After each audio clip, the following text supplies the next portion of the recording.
زمانے میں غوث اعظم کیا کر رہے ہوں گے؟ ذرا اندازہ کیجیے، جب بچے کھیل رہے ہیں تو غوث اعظم بھی کھیل رہے ہیں، لیکن ان کا کھیل الگ تھا، ان کا کھیل بالکل الگ تھا، اتنا نرالا کھیل کہ اللہ اکبر. ہمارے یہاں بچے کھیلتے ہیں، آنکھوں میں پٹی باندھتے ہیں، ایک دوسرے کو چھوتے ہیں. کوئی بچہ اگر کسی بچے کو غلط چھو لیا اور اس کا نام ہمیں غلط بتا دیا تو سارے بچے ہنسنے لگتے ہیں، پھر اسی کو چوٹ قرار دیے جاتے ہیں. گویا کہ یہ پرکریا چلتی رہتی ہے، یہی سلسلہ جاری رہتا ہے، بچوں کا منورنجن ہوتا رہتا ہے، انٹرٹینمنٹ ہوتے رہتا ہے. بچہ کھیل میں مشغول ہے تو غوث اعظم کے زمانے میں بھی کھیل ہوا کرتا تھا، غوث اعظم زمانے میں کھیل رہے ہیں. بچپن کا زمانہ ہے، کیا کھیلتے ہیں؟ کون سا کھیل کھیل رہے ہیں؟ وہ یہ کھیل کھیلتے ہیں کہ ایک بچہ چور بنتا ہے اور چور بننے کے بعد سارے بچے کو یہ کہا جاتا ہے کہ میں نے تم لوگوں کو مار دیا، تم لوگ مر جاؤ. تو سارے بچے زمین پر ڈھیر ہو جاتے ہیں، زمین پر سو جاتے ہیں، اور پھر وہ چور جو بنا ہوا ہے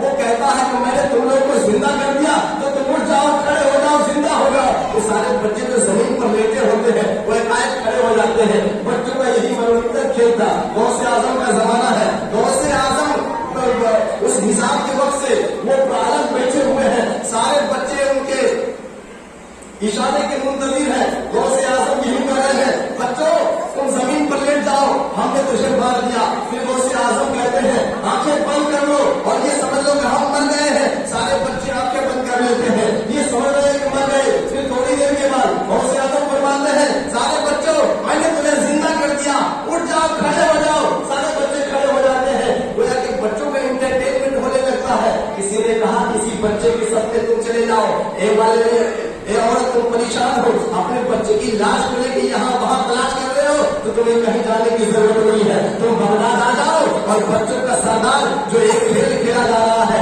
اس بغداد کی سرزمین پر ایک نایاب کھیل کھیلا جا رہا ہے. اس کھیل میں اس معاملہ یہ ہے کہ جب بچے سو جاتے ہیں تو غوث اعظم اسے اٹھاتے ہیں، زندہ کرتے ہیں. گویا کہ عالم تصور میں مر جاتے ہیں، غوث اعظم بھی اسے زندہ کرتے ہیں. یہ عورت میری بات مانو تو تم اپنے بچے کو لے جاؤ، اور جب غوث اعظم کہے کہ تم لوگ مر جاؤ اور سو جاؤ زمین پر، تو جس وقت بچے سو جائیں گے تم اپنے بچے کو بھی اسی کے ساتھ ستا دو، تم اپنے بچے کو بھی اسی کے ساتھ سلا دینا.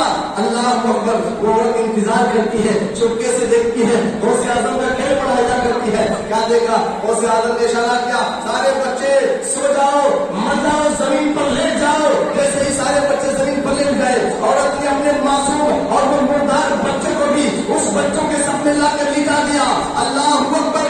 وہ ماں کی ممتا بھی دعا کر رہی تھی، پروردگار جس طریقے سے میں نے دیکھا کہ تھوڑی دیر سونے کے بعد غوث اعظم کے اشارے پر بچے اٹھ رہے ہیں، میرا دل گوارا کرتا ہے کہ اس بات جب غوث اعظم اٹھائے گا تو میرا بچہ بھی اٹھتا ہوا نظر آئے گا. اے اللہ تو میری دعا کو قبول کرنا، کیونکہ میرے پاس ایک لڑکی اولاد ہے، اس کے علاوہ میرا کوئی سہارا نہیں ہے.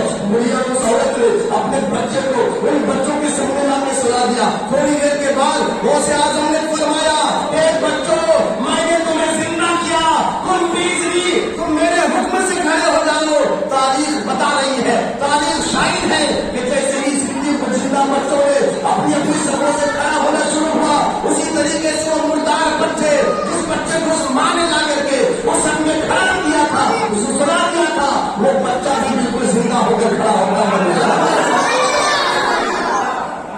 نگاہ ولی میں وہ تاثیر